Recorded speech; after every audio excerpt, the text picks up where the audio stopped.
Mae Parc Coed y Sipsi wedi ei leoli ym Bontnewydd, ychydig filltiroedd o Caernarfon. Does na ddim llawer o lefydd lle allwch chi gyfuno hyd y tylwyth teg ac anwyldeb yr anifeiliaid, a hynny yng ngwylltni 20 acar o dir coediog naturiol prydferth. Ond yma, dyna'n union da ni'n neud, ac efallai na dyna pam da ni'n un o gyfrinacha Gora Cymru. Mae ein gardd reilffordd o raddfa G yn hen ffefryn efo ymwelwyr o bob oedran. Dewch i gyfarfod yr anifeiliad sy'n byw yma yn y parc. Bwydwch cwningod ar ieir. Godrwch y fuwch. Neu darganfod y bywyd gwyllt arbennig a'r anifeiliad sydd wedi gwneud Parc Coed y Sipsi yn gartref i'w hunan. Be am greu cerddoriaeth yn ein cyddfan cerddorol, neu cyfarfod y frenhines tylwyth teg.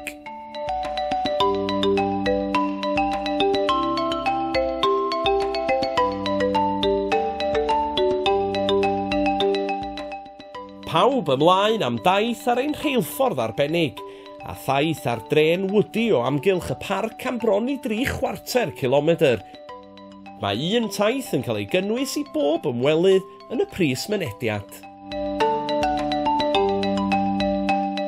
Crwydrwch y cwrs antur. Meistriolwch y jac codi baw. Gyrwch y cerbyda. Dringo'r gwe pry cop. Hedfan yr awyren, neu gwibio drwy'r awyr ar ein zipline bychan. Ewch am dro rhwng y coed helig,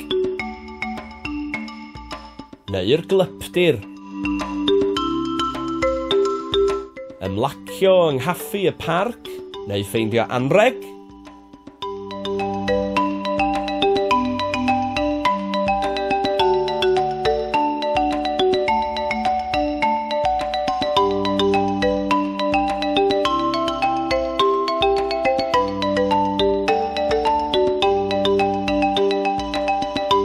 Dewch i'n gweld ym Parc Coed y Sipsi, y lle delfrydol i'r teulu oll.